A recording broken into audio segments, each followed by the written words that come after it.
G'day guys, Max here from Evidence-Based Football Manager. This is part 2 of my FM23 training analysis video series. Last time we talked about how match experience and training are two important ingredients for player growth in FM23. Today we're going to dig a little bit deeper and find out exactly what types of matches in the game count as match experience that can trigger a player growth in the game. The 4 questions that we're trying to answer today include 1. Does the amount of player growth correlate with the amount of match experience that they get? 2. Do friendly matches count as match experience? 3. Do players grow more when they're winning more matches, and do they grow less when they are losing more matches? And 4. Do substitute appearances count as match experience? These are all questions that will be addressed in this video today. For today's experiments, I'm using a custom league that I created myself using the game editor. I won't go over the details here since I've already explained it in my previous video, but I have uploaded the editor file and the save file in my public Dropbox folder, link provided below. So do feel free to download those files and have a look at them yourselves if you wanted to do so. So the first question that I'm trying to answer today is this. Is the amount of player growth correlated with the amount of match experience that they get during the season? To answer this question, I'm using the same test league setup that I used in my last video, but I just changed the number of matches that are played in a single season, all the way from 0 matches in a season to 60 matches in a season. Then I recorded the amount of growth shown by the players of the test league when they have had different amounts of match exposure throughout the season. And let's go straight to the results. So I have a line graph here with 6 different lines, each representing 6 different scenarios when players have had varying amounts of match appearances during the season, all the way from 0 to 60 appearances per season. As you can see, the amount of player growth is the lowest across all age groups when the players have had 0 appearances per season. When players have had between 1 to 3 appearances per season, the players grew a tiny bit more across all age groups. When players had between 10 to 15 appearances, they grew a fair bit more across all age groups, as represented by the grey line here. Now, when you get to 20 to 30 appearances per season, this is where things get a little bit more interesting. So when players have between 20 to 30 appearances per season, the amount of growth, as represented by the yellow line here, it's substantially higher than the grey line, which is fair enough. But when players have 41 to 50 appearances per season, the amount of growth, as represented by the blue line, doesn't really go up anymore. Okay, maybe during teenage years, yes, the blue line is placed a little bit higher than the yellow line, but after the age of 19 or 20, there's not much difference anymore between the yellow line and the blue line. And it's the same story for players with more than 50 appearances per season, as represented by the green line here. During teenage years, yes, the green line is a little bit higher than the yellow line, but after the age of 19, there's really not much difference anymore between the yellow, blue, and the green line. So why does the amount of growth not go up anymore once the number of appearances reach between 20 to 30 per season? It could be because playing too many matches might lead to injuries that could be cancelling out growth. It could be the fact that a heavily congested schedule will lead to less training sessions held in a week, which means that players will not be able to receive the benefit that could only be acquired from training. Or maybe there's like a maximum cap on the amount of growth that players can receive from match experience. Who knows? In any case, I guess the take-home message here is that somewhere between 20 to 30 appearances per season seems to be the sweet spot to achieve optimal amount of player growth in FM23, and maybe that sweet spot is a little bit higher for players in their teenage years. So don't make your players play more than 40 matches in a season because that's unlikely to provide any additional benefit for the growth of your players. Now let's have a look at the graph for goalkeepers. This is the same experiment as the outfield players, but I just prepared a separate graph for goalkeepers because goalkeepers have a slightly different pattern of growth in Football Manager compared to outfield players. You can see these lines are a little bit funkier compared to the graph for outfield players. That's just because the sample size is a lot smaller for goalkeepers. You can imagine for every simulation that I'm running for these experiments, there will be one goalkeeper for every 10 outfield players. So the sample size is naturally a lot smaller for goalkeepers, which introduces a bit of noise in the statistics. But the data that I've got here is still enough to paint the overall picture and give us the information that we're looking for. So here again, you can see that the lowest amount of growth was observed when players have had 0 match appearances, as represented by the blue line here. And just like outfield players, the amount of growth for goalkeepers is correlated with the amount of match exposure that they get, but only up to a certain point. Goalkeepers showed the most amount of growth when they play between 20 to 30 appearances in a season, as represented by the yellow line here. And past that point, the rate of growth doesn't go up anymore, even if the players have had more match exposure during the season, as represented by the blue line here. Okay, let's move on. The second experiment that I'm going to show you today is regarding friendly matches. Do friendly matches count as match experience? We'll find out. For this experiment, I tweaked the structure of the test league that I'm using for my experiments. So now there's only 3 league matches during the season, and the rest of the season was filled up with 40 friendly matches. These friendlies, they were against other teams with lower reputation. So most, if not all, of these friendly matches resulted in wins for the teams in the test league. I also set up a separate experiment where the entire season was filled up with intra-squad matches against U23 and U18 teams. You know, when you first start managing a club in Football Manager, the assistant manager will always ask you if you want to hold a match against your own reserve team. So that's the intra-squad friendly that I'm talking about here. So this test was done when the entire season was filled up with those intra-squad friendlies against U23 and U18 teams. And let's have a look at the results. So I have a line graph here with 4 different lines, each representing the 4 different test scenarios. The blue line is when the players have had between 0 to 3 senior appearances per season and with no friendlies. And the yellow line at the top here is when the players played between 20 to 30 regular senior matches during the season without any friendlies. So these 2 lines act as baselines for comparison purposes when the players are not playing any friendly matches. The red line here is when the players played up to 40 friendly matches per season. You can see the amount of player growth here is slightly higher than the blue line, which means that friendly matches do seem to have the capacity to stimulate player growth in FM23. Not across all age groups though. The benefit of friendly matches is definitely observable for players aged 23 or below, but for players aged 24 and above, the gap between the blue line and the red line flattens out, meaning that friendly matches don't provide any benefit for players aged 24 and above. The grey line here is when the players in my experiments played intra-squad matches against U23 and U18 teams, and here, the amount of growth is even higher than the red line, which means that friendly matches against U23 and U18 teams are not only capable of boosting player growth, but the amount of boost is actually greater than the boost that's provided by regular friendly matches.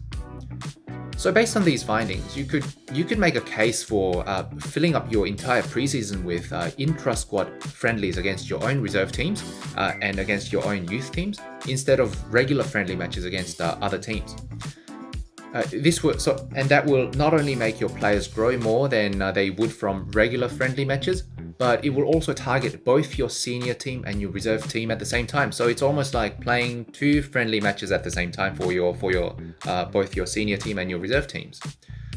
Of course, as you can see from the yellow line here, senior match appearances or competitive match appearances in other words, that's the gold standard when it comes to boosting player growth in FM23. So do try to give your players senior match experience whenever you can. And I guess friendly matches can sort of act as an adjunct source of player growth for your players. For goalkeepers, the story is slightly different. If you compare the blue line, the red line, and the grey line here, the differences between these 3 lines are not as definite as we saw for outfield players. A possible explanation for the discrepancy between outfield players and goalkeepers is the sample size of goalkeepers that's a lot smaller than outfield players. Remember, in these experiments, the sample size for goalkeepers is 1/10 of outfield players, so there could be some noise in the statistics that could be camouflaging the effects that friendly matches have on the growth of goalkeepers. So while I can say for sure that friendly matches are beneficial for the growth of outfield players in FM23, unfortunately I can't say anything conclusive about the growth of goalkeepers. Okay, let's move on. The third topic for today is regarding substitutes. Do substitute appearances count as match experience that can trigger player growth in FM23? This experiment was a little bit tricky to set up because if you're simulating the game by going on a holiday, then it's difficult to calibrate exactly the timing and the number of substitutions that are made by the AI during those simulations. So this is what I had to do to get around that problem. I set up two different scenarios that encourage the AI to make substitutions either at the 45th minute or somewhere after the 70th minute. For the first scenario, what I did was I created extra goalkeepers for the teams in the test league so that I could fill up the entire starting 11 players purely with 11 goalkeepers. This way, the AI will make heaps of substitutions as soon as the second half starts, in order to take off the goalkeepers off the field and bring some outfield players onto the field. This is an example here, yeah? So you can see here that from the match report that all these outfield players were substituted into the match at the 45th minute. And if you have a look at one of these outfield players, I'll just show you this player's records at the end of the season. So here you can see that he's recorded 30 match appearances during the season, and these 30 appearances are composed purely of substitutions. So all I had to do was to record the amount of growth recorded by these outfield players who played no more than 45 minutes per match throughout the entire season. And this is what I did for the second scenario of this experiment. I changed the CA rating of the starting 11 players to 1 out of 200, so they all become, absolutely crap. And what this does is to encourage the AI to substitute these players somewhere between the 70th to 80th minute during the match. I also made a striker start the match as a goalkeeper, which makes it more likely for the AI to substitute the goalkeeper as well. So this kind of setup allows me to record the growth of any player who's substituted onto the match around the 70th to 80th minute. And let's have a look at the results. So this table is for outfield players. The blue line is when the players have had 0 appearances during the season, and the yellow line at the top here is when players had between 20 to 30 appearances per season. So these two lines act as baselines for comparison purposes. The red line here is for players who were substituted after the 70th minute, and the grey line is when this is for players who were substituted at the 45th minute. So you can see here that the red line is actually positioned a little bit lower than the blue line, especially during teenage years, which means that players who are substituted after the 70th minute showed less growth compared to those who played 0 matches during the season. I repeat, players who were substituted after the 70th minute showed less growth compared to those who didn't play any matches at all during the season. This could be because when players don't play any matches, then at the very least, they'll be participating in all the training sessions that are held during the week, whereas players who play even for 10 to 20 minutes per match might have to skip 1 or 2 training sessions immediately following the match. So the amount of growth that they get from training might be lower than players who don't have to play any matches. On the other hand, players who were substituted into the match at the start of the second half, around the 45th minute, did grow a little bit more compared to players who didn't play any matches. So this means that if you are looking to develop your players by giving them match experience, make sure the substitutions are made before the 70th minute, and that will provide a bit of boosting effect for the players being substituted onto the match. Of course, as always, the golden standard is when the players are playing the full 90 minutes as represented by the yellow line here. And let's have a look at the graph for goalkeepers.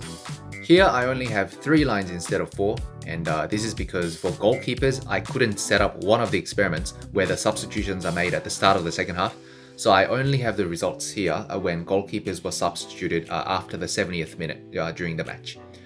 And the result that I have here is the same as it was for outfield players. The amount of growth shown by goalkeepers who were substituted after the 70th minute was less than the goalkeepers who didn't play any matches at all throughout the season. Again, this supports the conclusion that substitutions that are made too late will not provide any benefit for player growth for both outfield players and goalkeepers. Okay, and on to the last topic for today's video. Do players grow more when they are winning more matches during the season? And do they grow less when they are losing more matches? For this experiment, I made the following tweaks to the test league that I'm using. So far, the players from all 4 teams of the test league had a CA rating of 100 out of 200, but this time I lowered the CA ratings of 2 of the teams, Team A and Team B, to 60 out of 200. This of course makes Team A and Team B a lot weaker than Team C and D, which makes Team C and D start winning a lot more matches. After that, I raised the CA ratings of Team A and Team B players to 140 out of 200, so that makes Team C and D start losing a lot more compared to the default settings. I ran the simulations with these changes and I recorded the growth of players from Team C and D. The test league that I'm using has 30 matches in a season, so with the default setting, when all players had equal CA ratings, all 4 teams in the league, A, B, C, D, they all recorded anywhere between 10 to 20 wins out of 30. But when I lowered the CA ratings of Team A and Team B, Team C and D would win anywhere between 20 to 30 times per season. On the other hand, when I raised the CA ratings of Team A and Team B, Team C and D recorded anywhere between 1 to 9 wins per season. And let's have a look at the results. So this graph here is slightly different from the previous graphs that I showed you today. There's a blue line here, so that's the control experiment when all 4 teams in the test league had equal CA ratings, and when all the teams were recording between 10 to 20 wins per season. When Team C and D recorded between 1 to 9 wins per season, the amount of player growth is indicated by these orange dots. So these results are represented by dots rather than a continuous line because I only experimented with 5 different age groups, 15, 18, 21, 24, and 27. When Team C and D recorded between 21 to 30 wins per season, the amount of player growth is indicated by these grey dots. Again, there's only 5 dots instead of a continuous line because I only experimented with 5 different ages. And as you can see, the amount of player growth at the 5 different age groups are extremely similar between the 3 different scenarios. Players from Team C and D grew by more or less similar amounts, regardless of the number of wins they recorded during the season. And let's have a look at the graph for goalkeepers. So the blue line here again represents the control experiment when Team C and D were winning between 10 to 20 times per season. The orange dots represent the amount of growth when Team C and D were winning between 1 to 9 times per season, and the grey dots represent the amount of growth when Team C and D were winning between 21 to 30 times per season. And the results here are pretty much identical to what we saw for outfield players. There is negligible difference in the amount of player growth for goalkeepers, regardless of the number of wins they recorded during the season. Alright, so those were the 4 different experiments that I wanted to show you today. Now let me make a quick summary of everything that I've talked about today. 1. The amount of player growth in FM23 is correlated with the amount of match experience that players get during the season, but only up to a certain point. Somewhere around 30 matches per season seems to be the sweet spot to achieve optimal amount of player growth for outfield players and goalkeepers, and maybe that sweet spot is a little bit higher for players in their teenage years. 2. Friendly matches against other teams are mildly effective in boosting player growth for outfield players. friendly matches against your own reserve or youth teams are slightly more effective than friendlies that are played against other teams. For goalkeepers, there is no conclusive evidence that friendly matches offer any boosting effect for their growth. 3. For both outfield players and goalkeepers, substitutions that are made after the 70th minute during the match do not offer any boosting effect for player growth. Substitutions should be made before the 70th minute during a match in order to have any boosting effect for the growth of your players. 4. The number of wins or losses recorded by your team during the season do not seem to produce any difference in the amount of player growth. Okay, that's it for today. Now, I'm making this video Sunday morning down here in Melbourne, Australia. So I guess by the time this video is uploaded on YouTube, the World Cup winner would have been decided. So congratulations to either Argentina or France, whoever the winner is going to be.